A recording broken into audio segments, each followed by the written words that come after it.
Child Lost Forever, the Jerry Sherwood story, is a 1992 film directed by Claudia Weill. It's written by Stephanie Liss and Judith Parker, and it stars Beverly D'Angelo as Jerry Sherwood. This is actually based on a true story. For the moment, I won't say what the true story is, by which I mean I won't give away anything that might be considered a spoiler, just in case you want to go into this without any information, but I will, towards the end, explain what happened in the true story.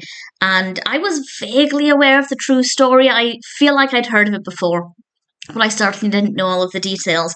And the story is about Jerry Sherwood, who 18 years ago was forced to give up her child, and the child is adopted. He's called Dennis, and he ends up dying at the age of 3.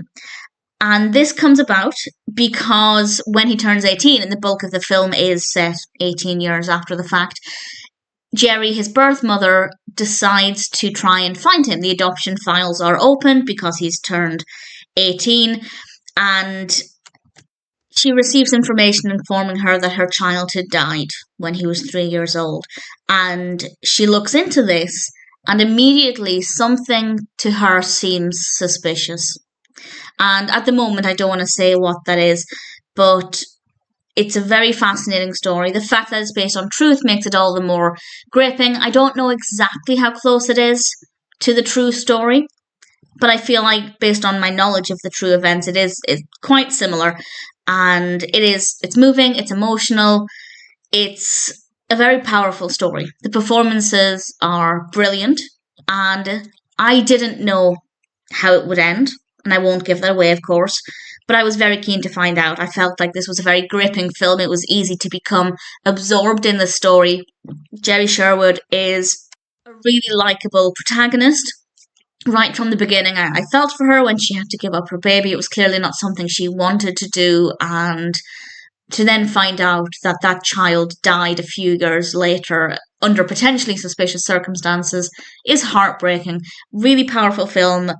Obviously not great that it's based on a true story, but that does make it all the more emotional. If it sounds like the kind of narrative that would appeal to you, I definitely recommend it. And I'll say no more, except I will give a spoiler warning, and I will say ultimately what the true story is. Some people watching this film will be aware of the true story and they'll know what happens. Some people will go into it with no information about what actually happened. But I will explain now. So this is a big spoiler for, I guess, the true story. And it turns out that actually Dennis Jurgens was severely abused by his adoptive mother and ultimately murdered. And that's heartbreaking. And if you do some reading about the story online after watching the film, it's interesting, but it's a difficult read. The film itself, though, very well done, definitely worth watching, and the story itself is one that I'd say is certainly worth reading about as well.